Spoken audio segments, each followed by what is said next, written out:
Jacob, bonjour. Bonjour. Hier, c'était Halloween. Le ministre Christophe Castaner avait demandé au préfet une mobilisation renforcée après la diffusion sur les réseaux sociaux de messages appelant à une purge des policiers. Alors on signale quelques échauffourées à Lyon et dans l'Essonne. À première vue, c'est resté très maîtrisé. Oui, globalement, on n'a pas eu d'incidents plus que, je dirais, la normale, malheureusement. On a eu quelques incidents, bien évidemment.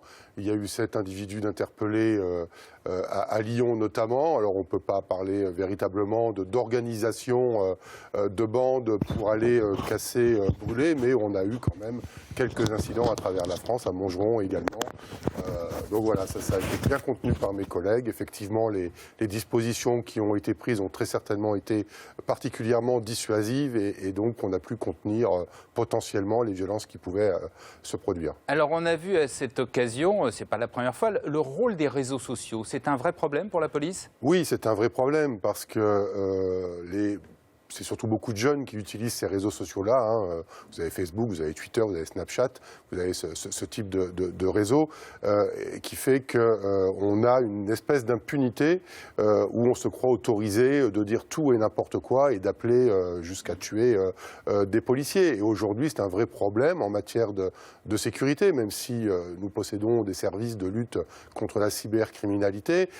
Effectivement, on devrait trouver d'autres solutions pour essayer d'endiguer ce type de message qui a pu circuler en appelant à la purge aux policiers, pour éviter que ça fasse une traînée de poudre et qu'on se retrouve avec un message diffusé à travers le territoire. Et un notamment qui a été diffusé particulièrement alarmiste hier soir en Martinique, où ils appellent effectivement à tuer, à brûler des commissariats à partir du 9 novembre à 20h. Donc nous avons déjà signalé ces faits aux autorités locales, le préfet, le directeur départemental, et j'ai moi-même saisi par mail hier soir le directeur général de la police nationale. Il y a 2 dates qui sont sensibles, c'est Halloween et c'est la Saint-Sylvestre, on sait, avec les voitures qui sont incendiées.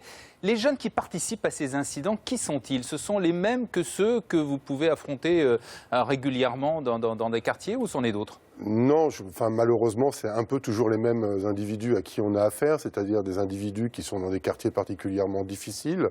On peut prendre l'exemple de la Saint-Sylvestre à Strasbourg, au Neuhof. Tous les ans, c'est dans les mêmes quartiers de France que l'on retrouve globalement des véhicules incendiés. Donc oui, en général, c'est toujours la même population à laquelle on est confronté sur le terrain. Alors parlons justement de ce quotidien de la police dans les quartiers. Comment ça se passe ? C'est aussi difficile qu'on le dit ? C'est particulièrement difficile pour mes collègues. La violence est devenue particulièrement forte et de manière exponentielle sur ces 15-20 dernières années. Alors concrètement, comment ça se manifeste ? Écoutez, quand vous allez dans des quartiers particulièrement difficiles où, en règle générale, vous avez des réseaux, parce que c'est souvent parce qu'il y a des réseaux de trafic, notamment de stupéfiants, qui y sont installés, qu'on ne veut pas voir la police nationale. Et dès que l'on arrive dans un quartier, eh bien, on tombe très régulièrement, mes collègues font face à des guet-apens et donc sont caillassés, des cocktails Molotov, on l'a vu à Viry-Châtillon il y a maintenant 2 ans. Voilà, on n'hésite plus à vouloir tuer un policier pour garder son petit précaré de trafic, notamment de stupéfiants.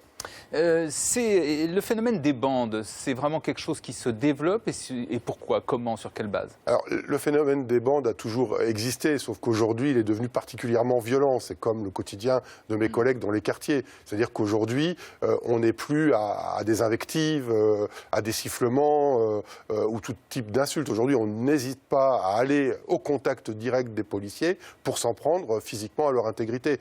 Et ça, c'est inacceptable. On est l'autorité de l'État, mais on pourra peut-être en reparler par la suite dans vos questions. Il faut se poser la question, pourquoi, dans ces quartiers-là, la police nationale, mais d'une manière générale, les services de l'État n'arrivent plus à accéder ?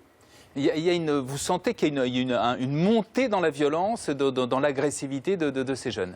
Complètement. Quand j'étais sur le terrain, alors ça fait maintenant quelques années, on se faisait caillasser, on se faisait tirer dessus à coups de billes d'acier. C'était déjà particulièrement violent. On n'hésitait pas du 10e étage d'un immeuble à nous jeter une machine à laver ou des plaques de béton. Aujourd'hui, on est toujours dans cette partie, je dirais, moindre, mais on est en plus dans une partie où on n'hésite plus du tout à faire faire usage d'armes à feu contre les policiers pour, je me répète, sauvegarder... Ça a existé, ça existe. Bien sûr, oui. Complètement. Ça arrive régulièrement que des policiers se fassent tirer dans le cadre d'interventions dessus ou sur les véhicules. On n'hésite pas du tout aujourd'hui, enfin ça reste une minorité de voyous, parce qu'il n'y a pas d'autre mot, mais qui n'hésitent plus du tout à essayer de s'en prendre à l'intégrité physique de mes collègues. On va revenir tout à l'heure sur ces quartiers. Simplement, une question sur les violences scolaires. C'est qu'il y a tout un débat aujourd'hui, après notamment l'affaire de Créteil. Et donc, le gouvernement prépare une série de mesures. Et il y a cette question, faut-il mettre des policiers dans les établissements scolaires, sous certaines conditions, pour des périodes limitées, mais quand même. Sur le principe, est-ce que vous pensez que ce serait une bonne idée, dans certains établissements, de mettre des policiers? Non, alors bonne ou pas bonne idée, je dirais le débat, il n'est pas là. En fait, il y a déjà, depuis maintenant pratiquement une vingtaine d'années, et notamment depuis les violences urbaines de 2005 et de 2007, des dispositifs qui ont déjà été mis en place de partenariat entre la police nationale et l'éducation nationale. Ça se passe globalement plutôt pas mal. Il y a des consignes qui avaient déjà été données à l'époque de patrouiller autour des établissements scolaires et d'être attentif à tout ce qui s'y passe. Mettre des policiers dans un établissement scolaire, déjà, c'est pas un policier. Si on met des policiers dans un établissement scolaire pour faire face à la violence, c'est 2 ou 3 policiers. Aujourd'hui, on a une multitude de missions qui fait qu'on n'arrive déjà pas à gérer ce que l'on a à gérer, sans compter les tâches indues. Je rappellerai quand même qu'on a eu une réforme importante depuis 2008 qui s'appelle la révision générale des politiques publiques, qui consistait à ne pas remplacer un départ à la retraite sur 2. Ça, c'est fini. Maintenant, on a commencé à augmenter les effectifs. On a mis 10 ans pour rattraper le seuil de 2008, puisqu'on vient tout juste d'arriver aux 105, 106 000 policiers que l'on avait il y a 10 ans. Donc on a eu une déperdition d'effectifs, on a eu une superposition de création d'unités, on a eu de nouvelles missions, et aujourd'hui dire que l'on va mettre des policiers dans des établissements scolaires, c'est matériellement pas possible, de toute façon. Donc c'est pas possible. Non, c'est pas réalisable. Et en plus, ce ne serait pas forcément la solution, vous pensez? Et je ne pense pas que ce soit la solution, parce qu'une fois de plus, on demande aux policiers de s'occuper de certaines causes, de certaines conséquences, alors qu'on ne s'occupe pas des causes. Donc le policier n'est pas là. La bonne réponse. Non, le policier n'est pas là pour faire de l'éducation, il n'est pas là pour faire de l'assistanat, il est là bien évidemment pour faire de la prévention, mais il ne doit pas substituer au rôle de tous les autres acteurs. Alors, il y a aussi le communautarisme. Il y a eu des paroles très fortes du ministre de l'Intérieur quand il a quitté, Gérard Collomb, qui a dit que les communautés qui étaient aujourd'hui côte à côte pourraient demain se retrouver face à face. Il a raison? On y est déjà. Malheureusement, on y est déjà. On le voit tous les ans, dans certaines périodes, vous le citiez, la Saint-Sylvestre, mais on l'a connu en 2005, en 2007. On est dans un affrontement, et on peut dire, à la limite, qu'on est dans un affrontement de bande rivale entre la police et certains groupes de délinquance. Mais c'est uniquement des bandes rivales ou il y a également une dimension, je veux dire, communautariste? Non, alors communautariste dans le sens religieux ou autre, non, je ne pense pas. Ça reste plutôt des territoires, des bandes attachées à des territoires. Le vrai problème que l'on a, ce sont des territoires que certains individus s'arrogent de dire c'est à nous, vous n'avez pas le droit d'entrer, donc on est considéré comme des adversaires, et donc ils défendent bec et ongle leur territoire, c'est chasse gardée, plus personne n'a le droit d'y entrer sans leur demander l'autorisation. Même la population qui y réside aujourd'hui, quand ils veulent rentrer dans leur immeuble, eh bien, quand ces gens-là occupent les halls, eh bien, la population elle-même est dérangée, elle ne peut pas vivre en paix dans ces quartiers-là. Alors, on se pose quand même la question, comment ça se fait que c'est comme ça? Comment on ne peut pas intervenir? Le gouvernement a lancé la police de sécurité du quotidien. Est-ce que c'est la bonne réponse? Et si oui, à quelles conditions? Donc, un peu le retour des policiers dans les quartiers. Oui.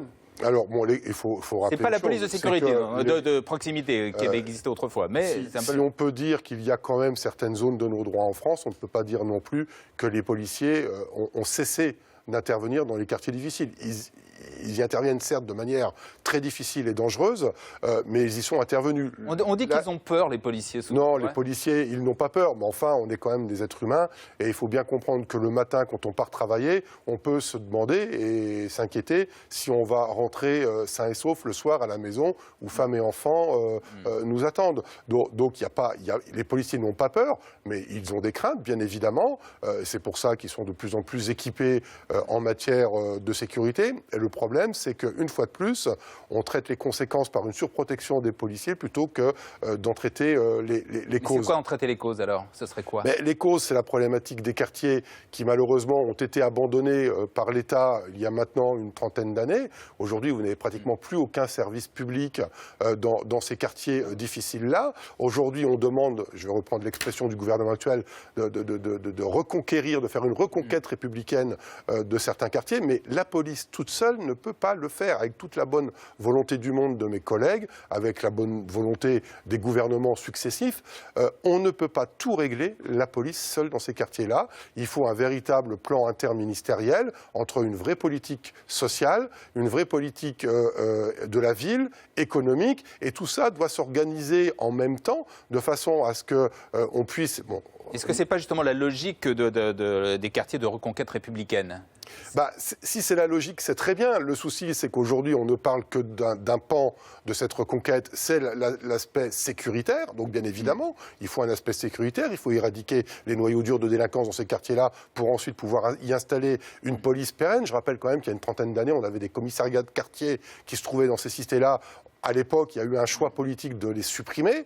Donc c'est là que commence l'abandon. Ensuite, on a eu les autres services de l'État, comme la Poste, qui est partie. Vous avez eu la suppression des éducateurs et des animateurs sociaux, qui avaient un rôle fondamental pour prendre en charge une partie de ces jeunes qui sont laissés à l'abandon. Puis il y a la question de l'autorité parentale, où il y a certainement une partie d'un abandon des parents par rapport à l'éducation des enfants. Il faut peut-être des sanctions sur les familles? Alors, des sanctions, je ne sais pas. En tous les cas, il faut trouver des solutions collectives. Mais sur le principe de remettre des policiers dans les quartiers, donc ce qui est la philosophie de la police de sécurité du quotidien, vous êtes plutôt pour? Mais sur le papier, c'est un très bon dispositif. Mais aujourd'hui, concrètement, on n'en a pas la matérialisation effective et on ne sait pas trop vers quoi on va. Alors, il y a le problème des relations difficiles avec les jeunes de ces quartiers qui se disent stigmatisés, qui disent que plusieurs fois par jour, ils sont contrôlés, etc., des contrôles d'identité. Vous en avez conscience?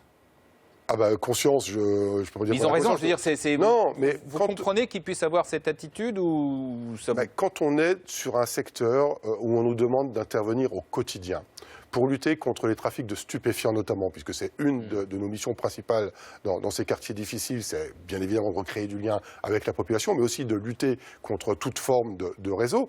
Quand on y est quotidiennement, qu'on nous demande de casser ces réseaux-là, et que casser ces réseaux-là, ça passe par des contrôles systématiques de personnes qui vont et qui viennent dans ce secteur-là, c'est pas choquant. Alors ça les choque, mais il faut s'interroger pourquoi ils y passent 15, 20 ou 30 fois dans la journée. Voilà, on est en droit, nous, policiers, de se dire si cette personne-là est 20 fois ou 30 fois vue dans la journée sur un quartier où il y a un trafic de stupéfiants important, on peut considérer qu'il fait partie de ce réseau de trafic de stupéfiants. Et notre rôle, c'est de voir si c'est toujours les mêmes personnes qui viennent et d'essayer d'interpeller en flagrant délit ceux qui revendent, ceux qui trafiquent la drogue. Est-ce que vous plaignez toujours d'un manque de moyens? On sait que les budgets ont été augmentés ces dernières années. Est-ce qu'il y a encore des problèmes de moyens pour la police? Alors oui, il y a des problèmes de moyens. Il y a eu des efforts budgétaires, il ne faut pas le nier. Ça a été fait sous le ministre Cazeneuve.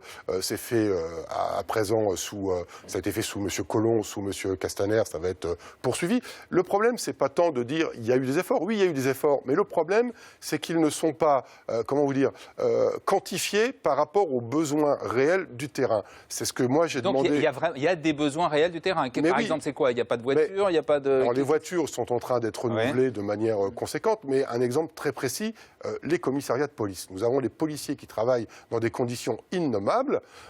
On nous annonce 196 millions d'euros de moyens budgétaires pour la rénovation. C'est très bien, mais combien faut-il exactement pour rénover?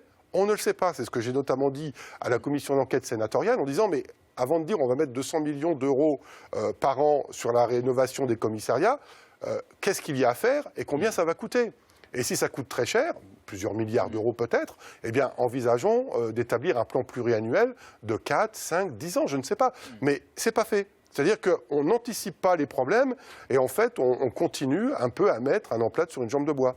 Les relations avec la justice, souvent, elles sont un peu compliquées, dirons-nous. Alors, elles sont... Est-ce que, pour parler très clairement, est-ce que vous avez le sentiment que la justice est trop laxiste et ne vous... vient pas Il y a des affaires pour lesquelles, effectivement, mes collègues pensent que la justice est laxiste parce qu'il y a des décisions qu'on ne comprend pas par rapport à des faits graves. Et ce qu'il manque, en fait, c'est un échange concret entre justice et police. La justice, c'est aussi une institution qui rencontre beaucoup de difficultés d'ordre matériel, en effectif, un peu comme la police. Et donc, il y a cette espèce de mur entre les deux institutions qui fait qu'il y a des incompréhensions. Et je pense qu'on gagnerait à se connaître un peu mieux. Mais effectivement, mes collègues ont le sentiment, et je pense qu'ils ont raison, sur certaines décisions, qu'il y a un peu trop de... Voilà, bon, c'est un pauvre gamin qui est laissé abandonné. Trop de considération sociale. Ouais, on est un peu dans le monde des bisounours, dans certaines décisions de justice un peu trop bienveillantes. Aujourd'hui, on sait que la police nationale est particulièrement victime d'agressions au quotidien. S'il n'y a pas une réponse ferme de l'État, par le biais de toutes les institutions, je crains malheureusement que ce respect de l'État, ce respect des représentants de l'autorité, soit définitivement rompu avec certaines populations. Alors, assez brièvement, il y a donc un nouveau duo à la tête de la police, hein, Christophe Castaner et Laurent Nunez. Qu'est-ce que vous en attendez? Qu'est-ce que vous en attendez d'eux? Écoutez, ce qu'on attend, nous, c'est qu'entre les orientations politiques, les réformes, et la réalité du terrain, il y a une mise en adéquation. Je vais vous donner un exemple très concret. On a voté, très rapidement, on a voté une réforme dans la police nationale qui permet de gagner en opérationnalité, c'est-à-dire en nombre d'effectifs importants sur le terrain, justement pour répondre à la réforme de la PSQ, et qui permettrait aux policiers d'avoir une autre réforme de mise en place pour améliorer leurs conditions de travail, qui est la réforme de leur cycle horaire. Tout ça, on a un package qui est à notre disposition depuis 2 ans, et on ne le met pas en application parce qu'on a des lobbyings syndicaux très forts dans la police nationale. Alors parlons-en justement, vous venez de créer, vous êtes un nouveau syndicat, Alternative Police, affilié à la CFDT. Je vais vous dire pourquoi, il y a déjà suffisamment de syndicats à la police, non? Alors oui, on pourrait toujours dire qu'il y a trop de syndicats et l'administration, ça pourrait l'arranger en disant diviser pour mieux régner. J'ai décidé de créer ce syndicat en 2015 parce qu'on s'est rendu compte, enfin je me suis rendu compte... Vous étiez jusque-là numéro 3 d'Alliance, hein, c'est ça? C'est cela. J'ai souhaité créer ce syndicat parce que depuis quelques années, mes collègues se plaignent de la pratique du dialogue social et du syndicalisme qui est fait dans la police nationale, où on se préoccupe plus des intérêts individuels que des intérêts collectifs. Et je vais dire entre guillemets, l'histoire m'a donné raison, puisque 1 an après la création de mon organisation syndicale, on a eu des mouvements de policiers en colère en 2016 qui ont justement démontré qu'ils en avaient marre du système syndical dans la police nationale. Donc l'objectif d'Alternative Police, c'est de revenir aux fondamentaux de ce syndicalisme, à savoir la défense du collectif, plus que la défense de l'individualisme et du clientélisme. Denis Jacob, merci. Merci. Bonne journée. À vous aussi.